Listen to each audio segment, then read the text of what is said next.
세상사 사필규정이라고 결국 박정훈 대령이 무죄를 받았습니다. 그런데 이번 선고의 진짜 의미는 단순히 박 대령의 무죄가 아니라 이미 망해버린 현 정권에 대한 확인 사살인 것으로 보입니다.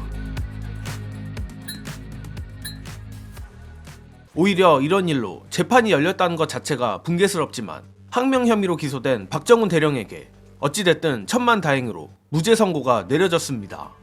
특히 그 이유들을 보면 시기적으로도 그렇고 여러 면에서 의미하는 바가 큰데 핵심만 미리 얘기하자면 서두에도 말한 것처럼 박정훈 대령의 무죄 선고 근거들 하나하나가 사실상 전부 이번 윤석열 정권의 폐악질들을 정조준하고 있다는 것입니다.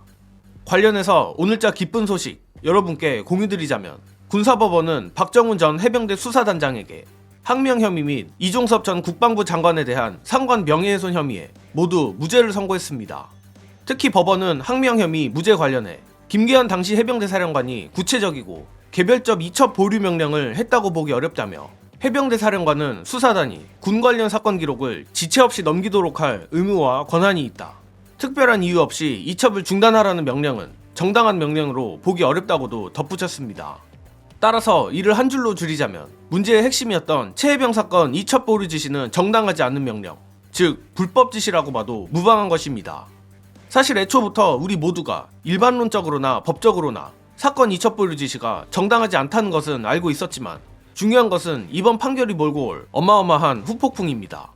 이 부분 관련해서 박 대령의 항명 사건 간단한 개요 및 이번 판결이 어떤 의미를 갖고 있는지 김민하 평론가의 중요한 해설 보시고 이어가겠습니다. 쟁점이라는 거는 그 당시에 해병대 사령관이 그 윗선이라고 할 수 있는 이종섭 국방부 장관으로부터 이첩을 보류시켜라 그 사건에 대해서. 근데 박정훈 대령 측은 그렇게 지시를 받지 않았다라는 거잖아요. 왜 지시를 받지 않았다라는 거냐면 공식적으로 그렇게 지시를 할 경우에는 이게 문제가 된다라는 취지의 논의가 있었다는 거 아닙니까? 그 당시의 상황을 다 짚어보니까. 그렇죠. 왜냐하면 애초에 이첩 보류 지시라는 게 어디서부터 촉발됐느냐, VIP의 경로 뭐 이런 것서부터 이제 촉발이 된 거기 때문에 이게 이제 요 지시가 이행될 경우에는 법적인 문제 이런 것들이 생길 수 있어서 김계현 사령관이 그럼 실제 지시를 한 거냐? 지금 군사법원의 판단은 지시를 했다고 볼 수가 없다인 것 같아요. 그렇죠. 그렇기 때문에 항명했다고 볼 수 없다. 그럼 그렇지. 우리가 여기서 지시를 왜 안 했겠습니까? 그러면 왜 안 했겠느냐? 지시를 하면 자기가 뭐 유죄가 되니까 김계한 그렇죠. 입장에서는 직권남용이 되니까 못 하는 거예요. 그렇죠. 예. 애초에 그 윗선의 지시가 불법적인 것이기 때문에 그렇죠. 그러면 그 지시는 왜 불법적입니까? 아까 말씀드렸다시피 그 위에 있는 VIP 단계에서부터의 그 어떤 일들이 다 불법적인 어떤 것으로부터 촉발됐기 때문에 그래서 요 박정훈 대령의 무죄 판결로부터 쭉 거슬러 올라가서 이 불법성을 다 밝히는 이러한 수사와 진상규명이 이제는 시작이 돼야 된다. 그렇죠. 결국 이번 군사법원 판결의 진짜 의미는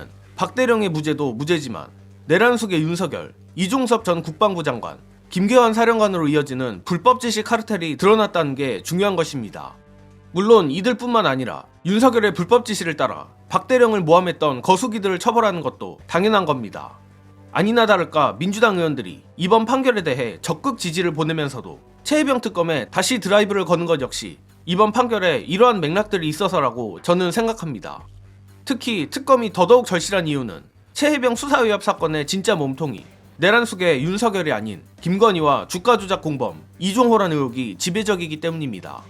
애초에 윤석열 혼자 정신이 나가 임성근 사단장을 구명하려 한 게 아니라 임성근이 이종호에게, 이종호가 김건희에게, 김건희가 윤석열을 이용하여 최해병 사건을 묻으려 했다는 게 유력한 흐름도입니다.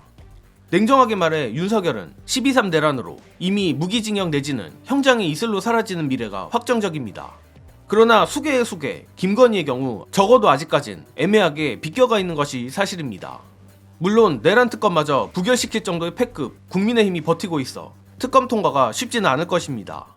그럼에도 민주당이 이 최해병 특검이라는 칼을 가지고 국민의힘을 극한으로 몰아붙여 반드시 김건희까지 단죄해주기를 기원합니다. 이번 영상은 여기서 마무리하겠습니다. 시청해주신 여러분 감사합니다.